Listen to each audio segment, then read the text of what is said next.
Good everyone, how are we doing today? I hope our week has been good. Yes, sir. Hello, hello. Yeah, I've been good. I've been good.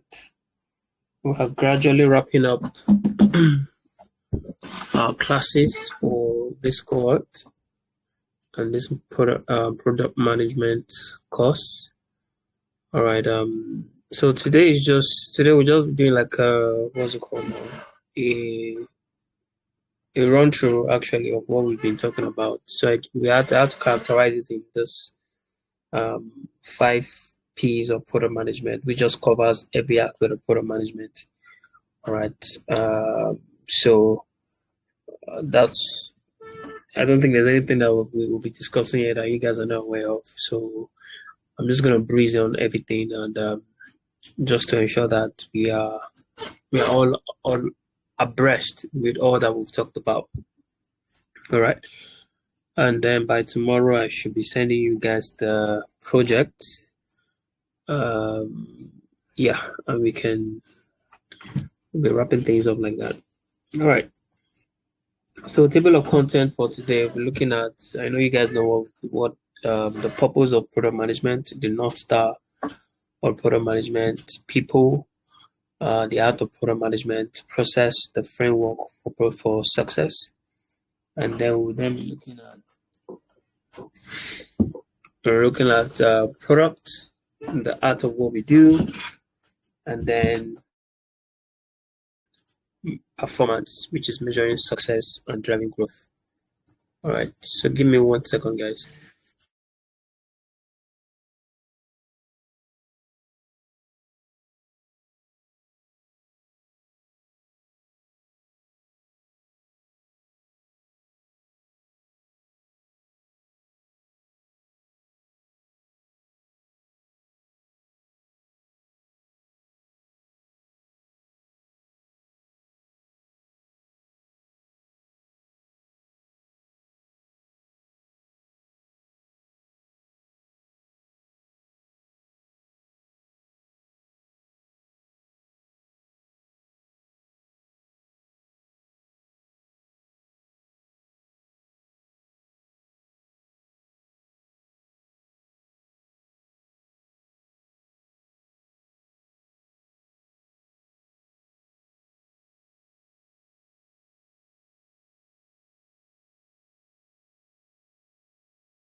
Okay. All right. So the 5 P's of product management. So success in product management boils down to these 5 major things, which is what I looked at: purpose, the people, process, products, and performance. So these are the backbone of an effective product management. All right.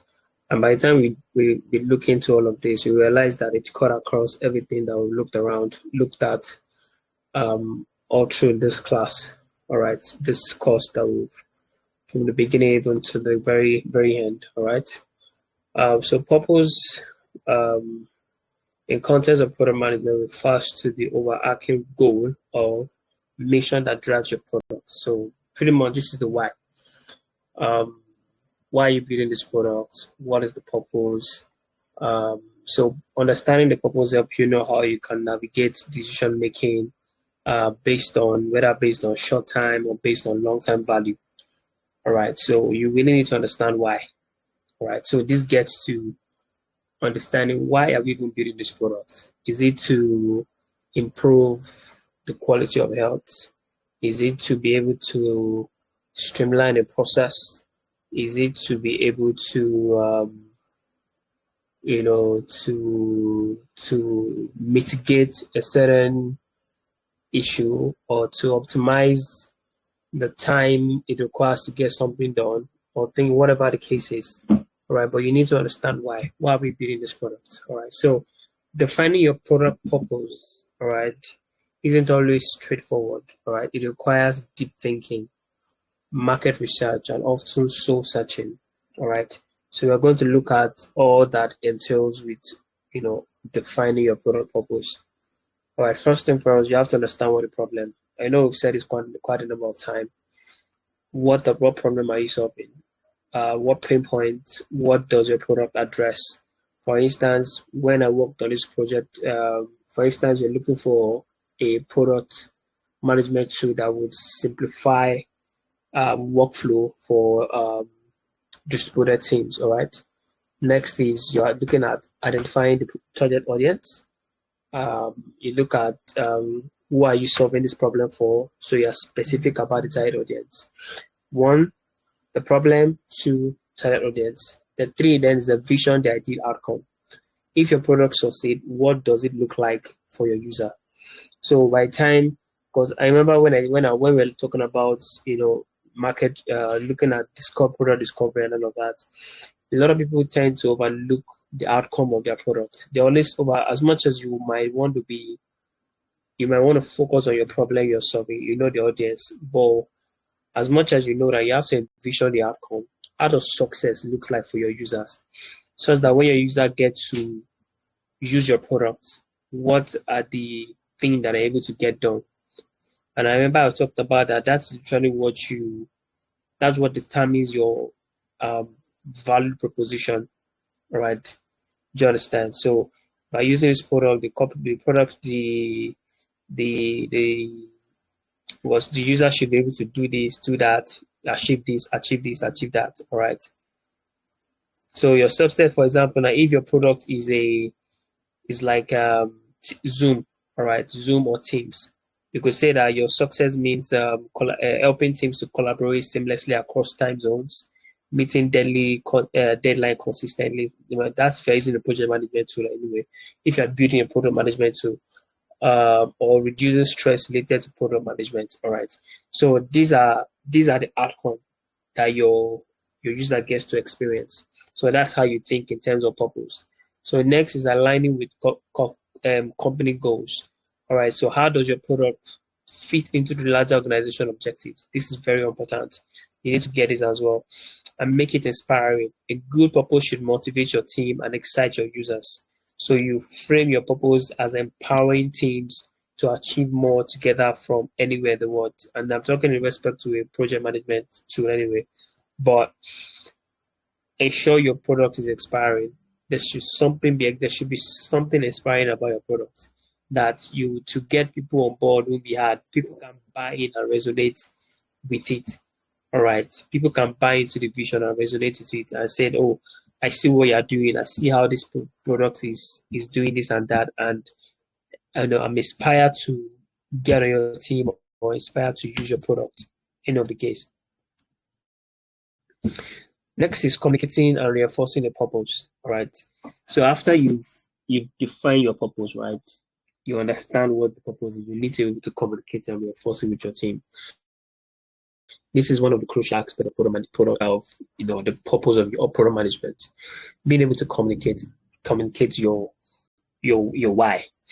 All right. So this is where storytelling comes in, right? Be able to create a narrative around your purpose that resonates with both your team and your user. Do you guys get this?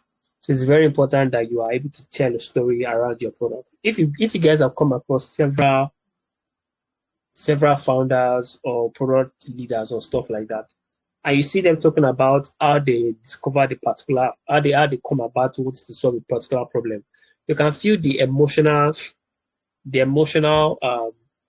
you can visually be emotionally attached to that story because of the power of the storytelling on how what transpired or what was the thing that motivated them or sparked their interest into wanting to solve that problem. So as a product leader, all right, you should be able to communicate the purpose of your product to your team with amazing storytelling. All right. So for example, now we are still looking at the project management tool.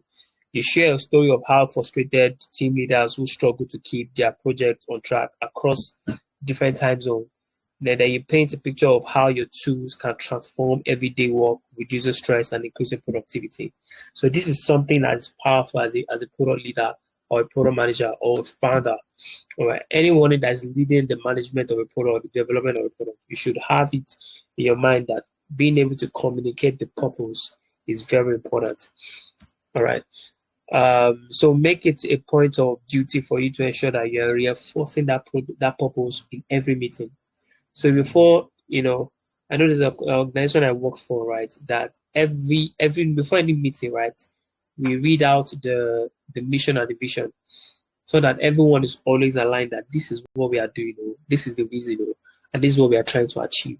So everybody's aligned, all right. So, and also we want to express the impact of a strong purpose, all right. Having a clear and well-defined purpose has transformed. So I'm talking in terms of one person, someone's approach to product management. It provides one direction.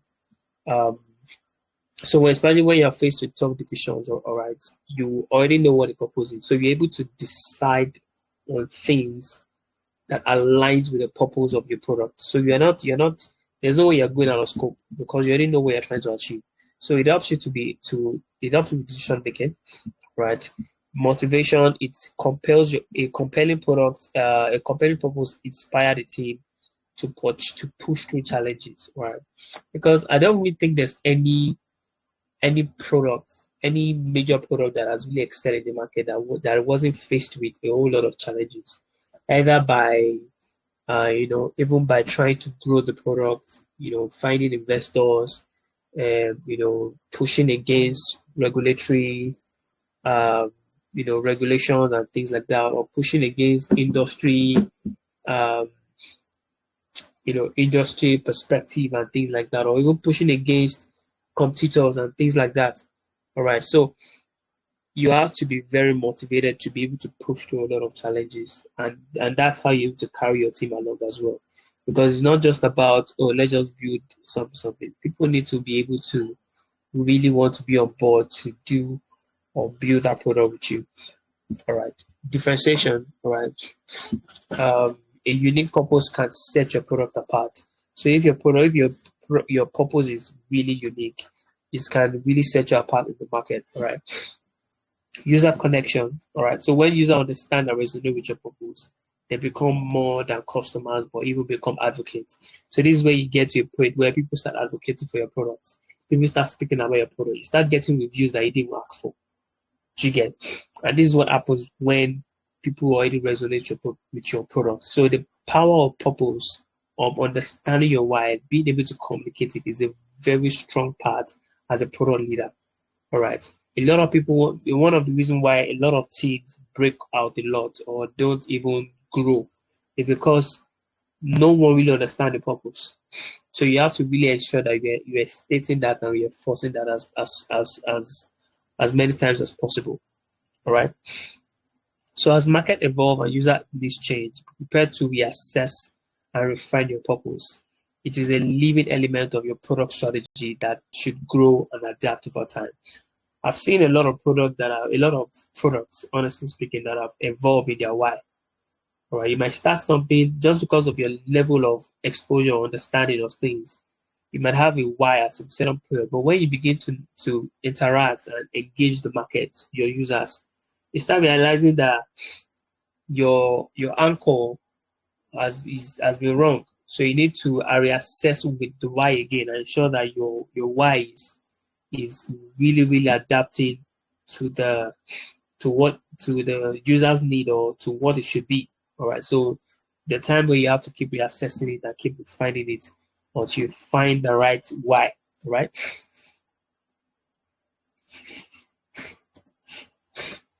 All right. So next is the people. Right.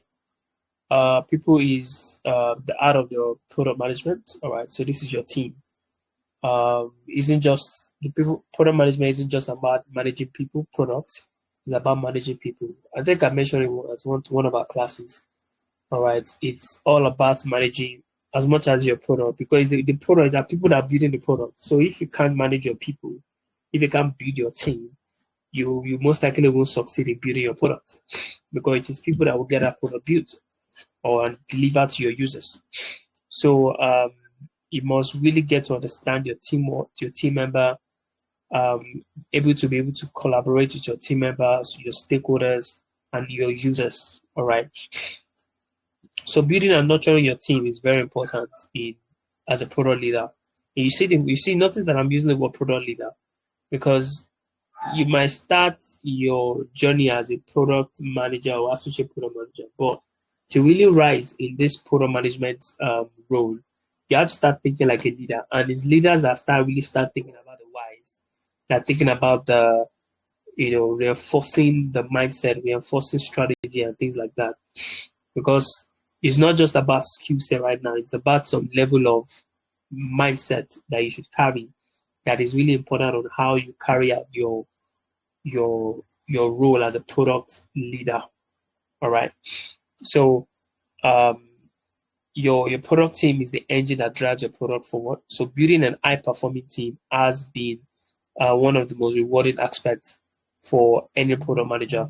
All right. So I'm going to refine this slide to be more distant, more third person than a one person speaking. All right. We're going to refine that. So device skill set. This is very important. All right. So you want a team um, that has a mixed set of skills. You want to have on your team designers, you want to have developers, you want to have DevOps, you want to have marketing team, sales, you want to have QA, quality assurance, you want to have customer experience, you want to have customer experience, customer support, and all of that. You want to have depending on the product, account managers. You want to have legal team and things like that. So at every point, you should understand the skill set that is needed for you to succeed at every stage you are in your market, in your distance. You get to a point where you're trying to get into several markets. Those are times where you know that you need a strong legal team. People that will help you understand uh, the understand the jurisdiction, legal things around the market that you're trying to enter, so that you don't go and do things that you have to use. You find yourself start doing things out of regulation, and you're getting sued and things like that, and you're losing money because you didn't take necessary actions to find someone to bring on your team that can help you evaluate things like that. All right. So at every point your product is, you should get skilled people. It's not the success of a product is strongly, and I repeat, the success of a strongly is strongly based on the quality of the team that is working on that product, the quality of the experience and the skill set of the team that are working on that team or that product. So it's very important. In fact, you as a product manager, sometimes you find yourself sitting on the hiring board for for the teams that you be getting to build a product. Yes, you are leading a product, but you have to be sure that you're having the best guys on your team to work with your product. All right. And you want to ensure you are balancing every aspect that is necessary. So cultural fit, skills can be taught, but values and attitude are stronger to be changed. So you have to find someone that can easily align to your company to your product, that easily align with your product purpose and your company culture, right? Although sometimes this might not necessarily be your work, it might be the HR work or the the people guys on your team. All right. But however, you should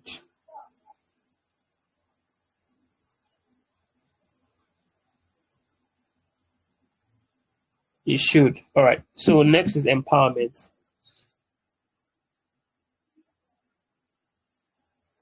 Next is empowerment. So as a product manager, right, you really want to avoid micromanaging your team, especially when you've assigned tasks to people and things like that. Trust their expertise, trust them to be able to get the work done.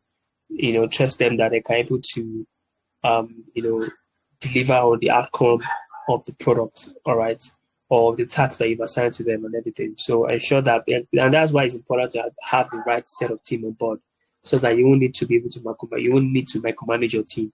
Remember, as a product manager, you are not just managing the product, you're also managing the people that are working on your product. All right. So that's very important as well. Continuous learning.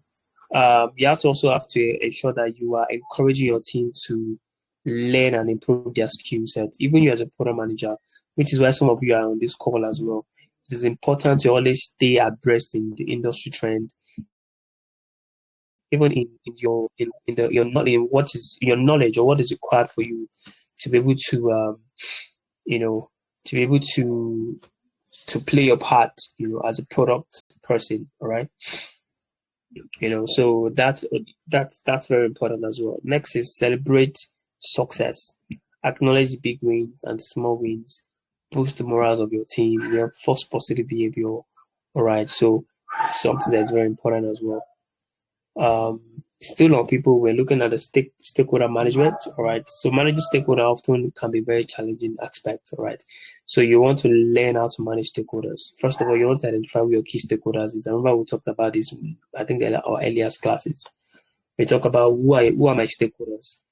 Are these investors? Are these executives? Are these partners? Are they even customer? Or are they even enterprise customers and things like that? So you want to understand who are your stakeholders, understand their motive. What does success look like for each of these stakeholders, such that when you are working on your product, you know what this person is looking for. You know how to answer everyone on the board based on their based on their request, or what they require in terms of, in respect to the product. All right. You're building a product. The management are looking for something.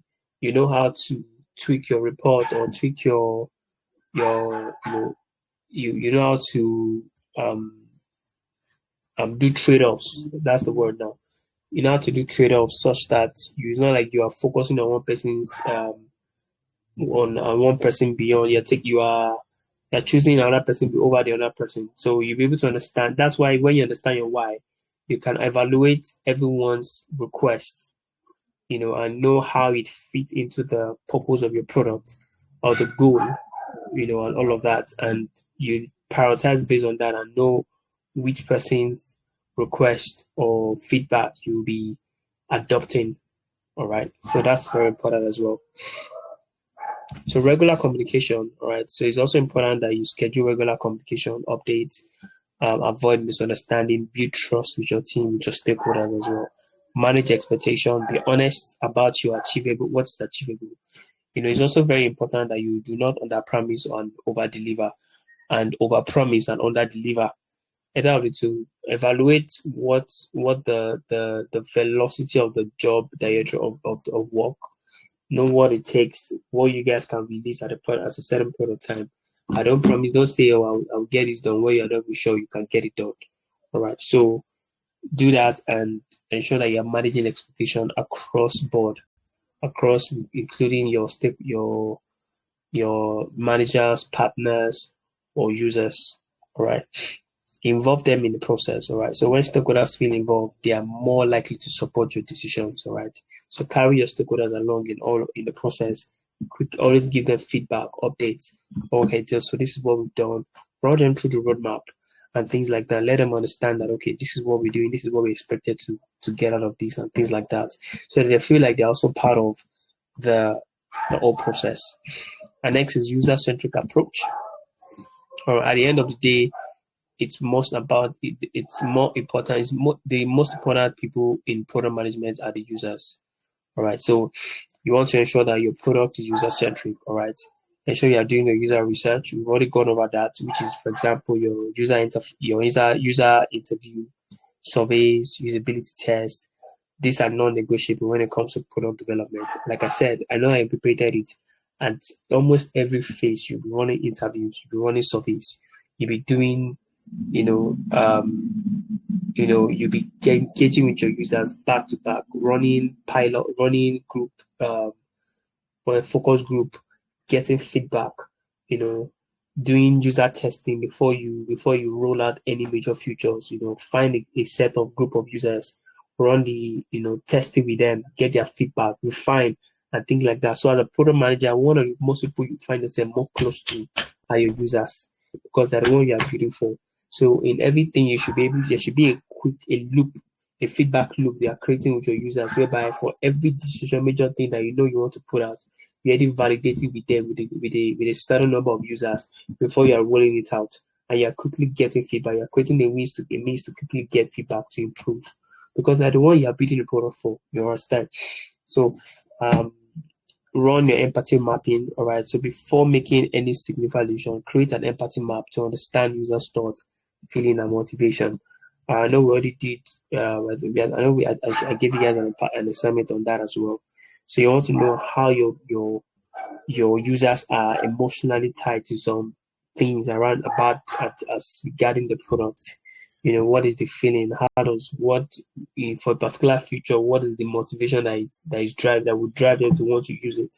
Why when they use it, how does the feeling of the outcome comes? How do they feel when they get to use the product, or when they succeed in doing something by using your product? All right. So these are the things that you want to map out to really understand how best to improve your product. User persona. All right. You want to develop the user persona to really understand who are your users. All right. So you break your users into personas. We've already gone through that. That's very important as well. At the advisory board, this is for B2B. All right. You want to have an advisory board. These are a key group of users who provide regular feedback and insight. The other company we used to call them focus group, but they can also be regarded as advisory board. These are users, the set of users, they know themselves. In fact, I think the company sometimes will pay them, pay them some incentive and things like that. These are people that they are always, it's as if it's a paid job self, but they are users, that people that get to use your product, but their role is to ensure that they're giving you regular feedback and insight on your product. All right. So eat your own dog food. All right. Whenever possible, use your own product. All right. Try, because even as a product manager, there are several times you just pick your own product. You use it from beginning to end. So what they used to call it then was you want to break the system. But initially it's not breaking it, but you just want to ensure that there is really nothing that is worth breaking again. Right, try every button, click everything, move all of the thing that's movable, see everything, and ensure that your product is good and is serving the purpose that it needs to. All right. So next is fostering culture of collaboration. This is still on people. Product management often require navigating complex relationship between departments. So as a product manager, you know that you're working closely with a cross-functional team. All right, like developers, designers, marketers, and you need to be able to ensure that you can work with these people. All right, which is why it's important for you to know what the role each of them are playing, so you know how to assign responsibilities to them. All right, and also understand a portion of what they do. All right, which is why we went through, for designer, at least some of you know how to create low fidelity. You know what is expected. You know how you already understood the user journey. You already understood the workflow. So you know that if you give a developer should be able to follow a particular workflow that you created. Even though you're not going to create the high fidelity, the UI and everything, you know what's expected. You know what the product should look like that will be appealing or delightful to your users. So you have to ensure that you actually this. All right. So shared goals. All right. Now you want to start looking at your objective and key results. All right. You set this key result, the objective and the key result that require collaboration across department to achieve. All right. So you know what the objective is and the key result you're trying to attain. So everyone knows what result you're trying to get as per the product. All right. Regular cross team meeting. All right. So you want to set up like bi-weekly meetings, all right, where they are representative from each department to discuss product strategy and roadmap. So, like I said, as a product leader, you're not working in silos. In all of these, the rest of those cross-functional teams, right? Once you understand, you realize that for the development team, they will have their development engineering manager or the CTO or the head of technology or stuff like that. For the customer service team, they might have their head of customer service. For the marketing team, they might have a head of marketing and things like that. These are people that you have to get on board to collaborate with so that you guys can see how you are aligning with the roadmap for that product and see how success can be achieved. Right. So you cannot do all of the work alone. All right.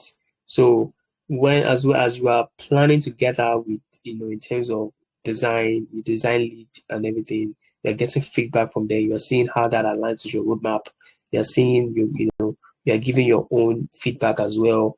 There are changes and adjustments is being made. So all of this is being made across the board. You are like the center of everything where everyone just feeds you their feedback and you can then start looking at all of the feedback to see how it aligns with the goal of the purpose, the goal of your product, I mean, and the roadmap you are looking to you draft out for success. All right. So next you of course celebrate all collective wins. When you reach a milestone, ensure that you celebrate it. Conflict resolution, very, very important. All right, as a product manager, you know that one thing is a product manager don't have his authority without his authority, is it influence without authority? I don't know how the word was, but you don't have any direct authority to do anything about anybody. The only thing you can do is influence. So you might find yourself in a situation where a lot of conflict might arise from one team, one department, or within a department, or within something. Of course, there might be a leader, a head of that department, but if it is regarding your products or something like that, you should be able to step in to resolve those issues and find a win-win for each party.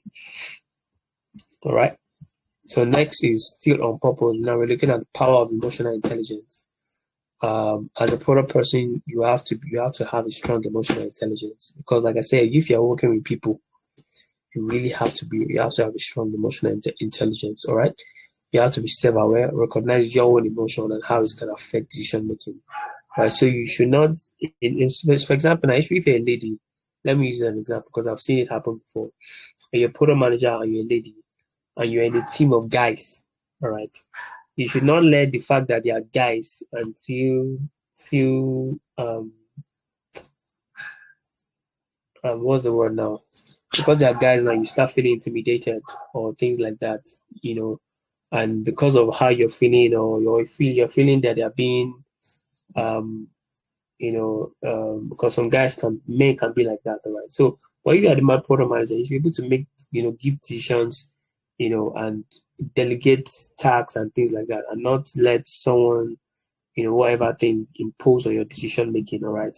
So you have to be able to manage your own emotions as well as a product manager, all right. And also maybe there's just a whole lot of stress or pressure from management and things like that, and you are making decisions out of stress or out of pressure, and you're not really assessing all of those decisions and analyzing with metrics that you data, before making those decisions, all right? Because you are the product manager, so success strongly determines on you. So you are really what you are doing in the sense you are managing decision making across the team. So ensure that everyone is making the right decision because you've laid down the why already. So when everyone wants to make a decision, they will always fall back to the why. So you can then be able to, so when you're evaluating decisions that are being made, maybe proposals or things that people are making, but because you've always reinforce and highlight your why. You rarely will you see people making decision out of out of the goal for that product. All right, but in cases like this, you can quickly you speak up and say no, this will not fly and things like that. All right. Next, be empathetic. Empathy is very important. So you have to put yourself in the shoes of another people. All right, understand people's frustration, users' frustrations, your team members' concerns, empathize with them and ensure that you help them find solutions or finding resolutions or clarification or things like that. So this is very important as well. Be an active listener, right? You should be able to listen to your team and listen to your user, right? Don't have a preconceived notion. Be willing to at least be that person who wants to hear, who wants to learn. All right. So when your team is telling you something, you don't have to know everything, guys. When they are suggesting something to you, don't feel, oh, I'm the product manager, I should know everything. No, that's why you have a team. All right. So you ensure that you are actively listening to your guys and to your users. It will really help a lot in your role as a product leader. All right. Adaptability. All right. The product landscape changes. It changes a lot, very rapidly actually. All right. So being able to adapt your communication and management style to different situations or people is very important as well. All right. Relationship management. So building and maintaining positive relationship across the organization will open doors for you and help you solve your problems better. Because there's sometimes where you know that this is what your product will need to be able to succeed in some things. But there's someone in the organization that has the power to give you the the go ahead. But if you don't know how to relate to that person, you won't be able to get the buy-in or the support that you need in that organization for you to be able to do what you need to do as regarding your product. All right. So that can be in a situation you might find yourself. So you should be good at building relationship, be friendly, be be positive in your approach towards people and things like that. All right. Next is process. I think process will be the last one we'll be looking at. We'll look at the other one next tomorrow. Then I'll be asking some questions tomorrow, and I'll be giving marks to people that will be answering this question. All right. So important process is also important in product management. A good product without a solid process is like a car without a steering wheel. All right. You have to have all the power you need, but you can't direct it effectively. So process is very important. You should be able to have good processes that was helping you do your product management. I know in our class we talked about the agile process, which is one process that is well versed in the product management space, well known in product management space. So process and product refers to framework or methodologies, all right, or workflow that guides how you work, all right. This is the how of product management, all right. So it defines the process to ensure consistency, improves efficiency, and helps scaling your product development effort, all right. So choosing the right product development method is very important. There's the agile, all right, which we've talked about. So this agile is basically helping to it's very effective for product that requires frequent iteration and have evolving requirements. So if it's a product that you know that you need to keep iterating, keep developing on, you want to use agile. All right, you want to keep and keep improving on, and requirements are changing and things like that. Agile.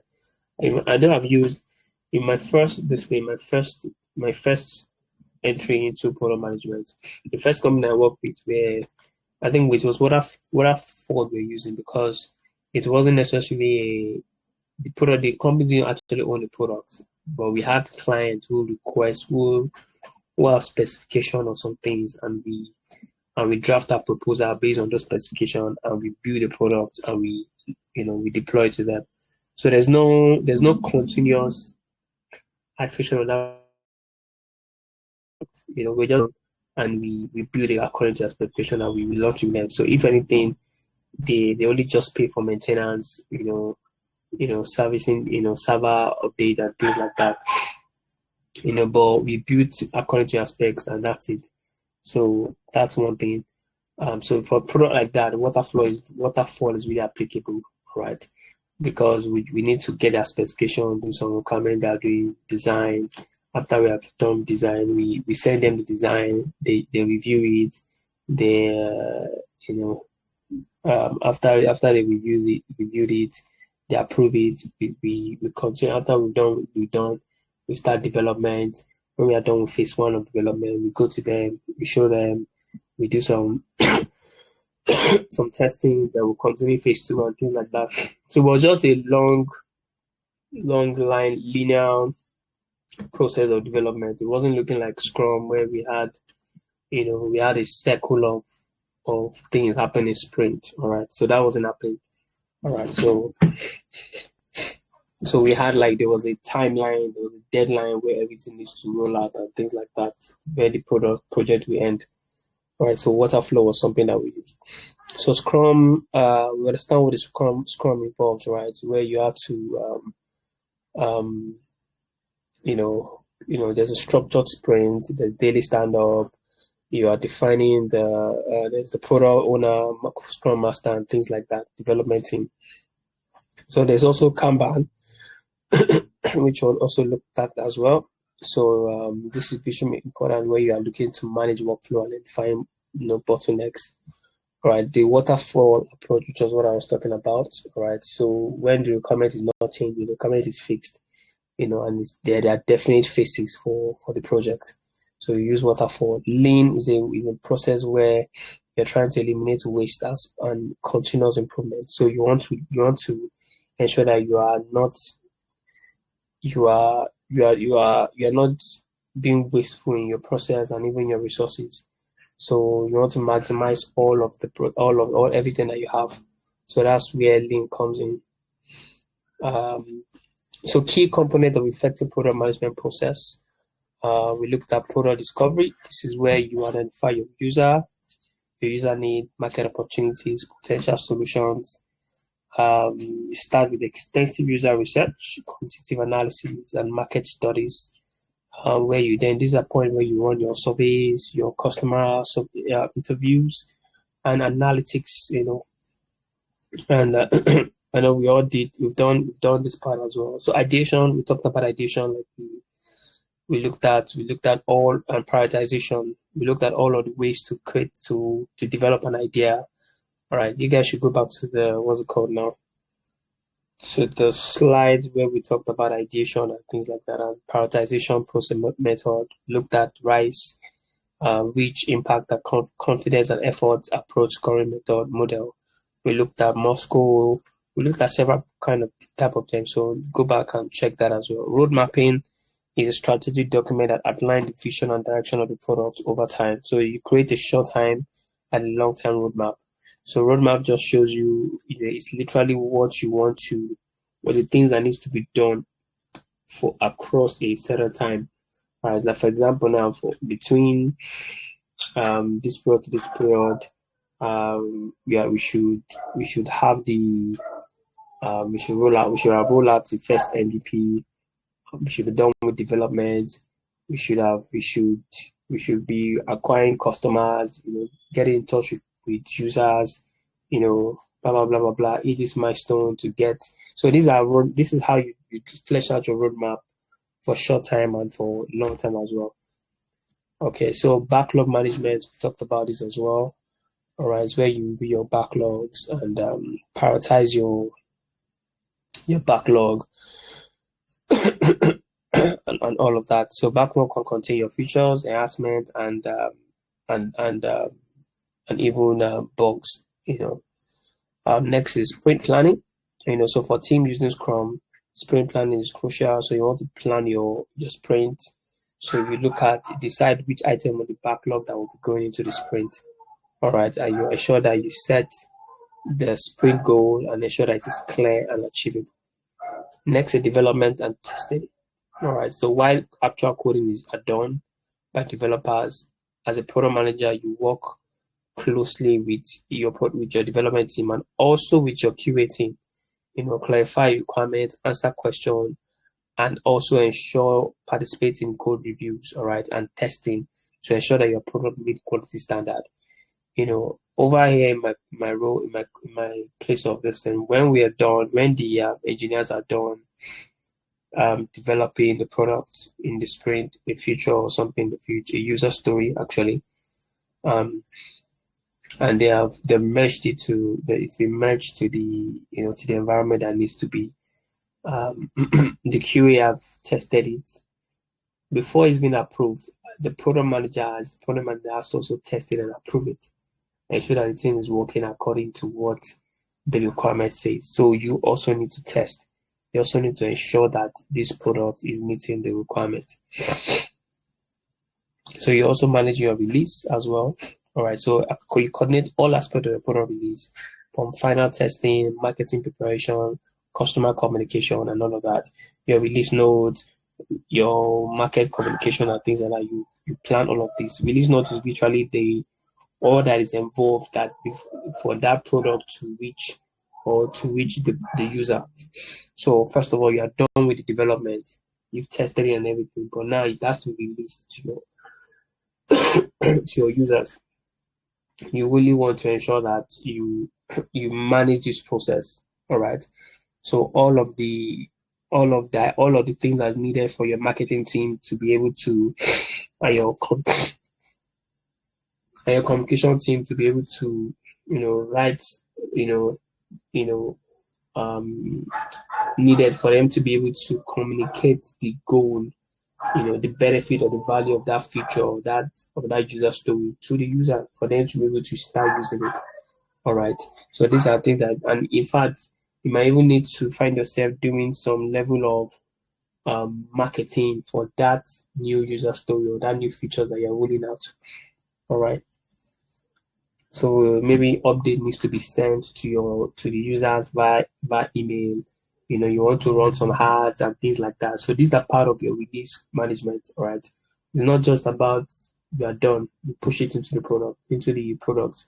You need to manage all of those aspects to ensure that your users are aware of this new feature or this new update so that they can start making use of it. If you notice, even WhatsApp, for now they realize the power of ensuring that they are communicating their new updates. Now you notice that you are seeing WhatsApp having like their own status, all right? Or they're having like a drop, like a certain banner, on top of your chat where they will tell you, okay, there's this, there's that, and you can also get get like a communication on what that new feature does on the story. So these are mechanisms that you do to ensure that your users get to know what the new update is. If you go watch some product, right? When you sign up, before you start using everything, you see a pop up of oh, these are new update that we have. They will show you like a Swift graphics or video or something like that to just take you through that new feature or um that new update, all right? So that you know what it is that you can then start using it. And this is what you also need to understand. You need to be able to factor into your development as a product manager, because the goal is not just to put a product out. The goal is to ensure that that product is put out in a way that customer can start using it. Do you get it? So yeah.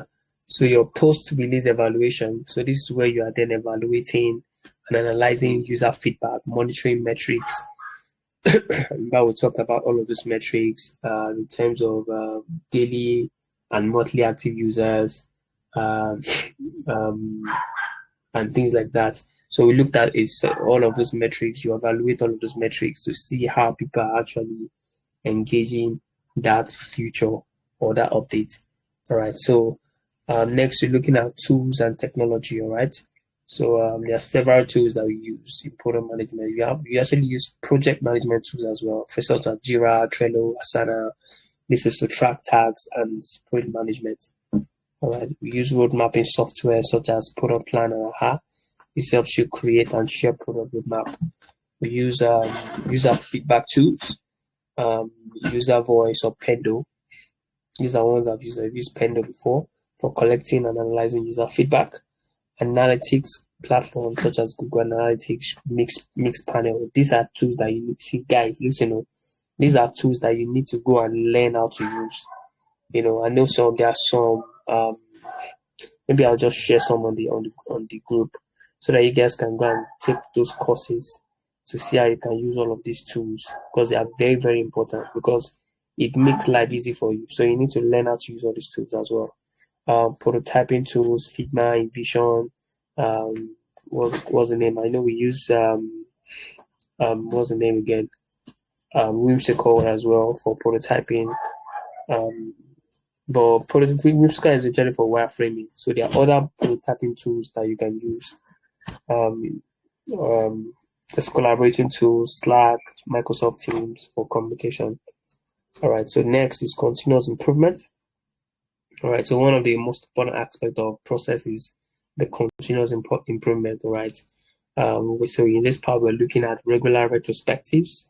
So ensure you're having retrospective with your team to know areas that needs to be improved, discuss ways you can improve the team and also your processes and even the product. All right. So process auditing. So periodically you audit your entire product management process, looking at inefficiency and outdated practices. Ensure that you're doing that. Stay updated. All right, stay updated on new methodologies. As a product management, you have to be really updated. Be reading, be on product management, communities and things like that. Know what's going on in the product management space, and even in your industry space as well. The industry for the product that you're building is very important as well. Attend conference, network with other product managers and things like that. You don't know what the manner of exposure or insight that you get that will help your product or even help your process as well. Experiment, when it comes to tools, techniques, experiment on tools. If you use one and you feel like this one is not really adapting to your process, change another one, use another tools, or you're using a particular process and it's not really working. Look up online to see more better processes that you can use. In a company I worked for, they had several products. So there were several different teams that I worked with. So they were using like Scrum approach. All right. In one team, their process is different from the other team. Another team process is different. Of course, it's agile, but the way they do their thing is just different. And it's what works for the team. And they've been using it and they say that it works. All right. So you might be very adaptive in your approach as well, just so that you know what really works for your team as well. So when time you're seeing the bit of bottleneck or friction in your process, evaluate it, see what you need to take out. There's some processes that is agile, but it might not necessarily work for your team. Take it out. Look for another better approach that you can deploy. All right. Team feedback. All right. So regularly solicit feedback from your team about your process. It's very, very important. All right. So remember, the goal of having defined process isn't to create bureaucracy or stifle creativity. So we are not trying to prevent people from being creative in terms of your, with respect to your product. All right. It's to provide a framework that allows your team to work efficiently and consistently, freeing up mental energy to focus on solving user problems and creating value. All right. A well-defined continuous improvement process is like a well-oiled machine. It might not be the most exciting part of the product management, but it allows good ideas to become great products. All right. I think that's the end. All right. So this is just like, we still have two more parts to look at. We'll be looking at the performance and also the product itself. We'll be looking at other things as well. So look at that tomorrow. But so far so good. There's this captures, does this feel like a run through of all that we looked at across this from the beginning of this course? Are you guys there? Please tell me, guys, have been hearing me. Yeah. Yes, yes, I've been hearing you. Yes, we've been Been hearing you. Okay, good. All right. So Any questions? Any feedback? Okay, sir, please, I have something to. I don't know if I will call it a question. Is it regarding to what we are looking at? Yes, sir. Okay, I'm listening. Okay, I want to ask a question on micromanagement. You said Okay. that that product manager is not only product that he is to manage, that he also needs to manage human. So you now mentioned the micromanagement that is not. I want to just paraphrase it. That is not good to micromanage your team. Like if micro, that means if a team is micromanaged, they might not bring out their best. So I want to ask, is it totally wrong to micromanage a team that is not performing too well? Because why I'm asking the question is, from my past experience, there was an organization I was working with. So we found out that they found out that oftentimes we don't do well, so to say. So whenever they micromanage us, well, everybody just wake up and start doing what they want us to do, and at the end of the day, we meet our KPI. So it now became something that every year they will say we will micromanage you people, and as soon as we will hear micromanagement, everyone will now sit up and start doing what we're supposed to do. So now I want to ask, is it totally wrong to micromanage a team? Is it totally wrong to micro? No, yeah, it's not good to micromanage your team. It's not good because I know people can be laid back sometimes, and things like that. But you should, which is why the part of motivating your team is a very important part. All right, a team that is well motivated won't require micromanaging, and a team where the team, the product, the everybody understand what their tax is. All right, everybody understand what their team, what their tax, what their role is. All right, and you already know what your KPIs is, you already know what your KPI is. So you're meeting your KPI every time. I don't think there's any need to micromanage your team, to be honest. Imagine you're working in a remote settings, all right, and you don't get to see your team. You guys only meet up, once in a while a day, but everyone knows what they need to do and finish up before the time. So you evaluate your team at the end of the team. When anybody doesn't meet their KPI, then you score them or you put them into what's it called now? This disciplinary this thing, whatever they call it's called.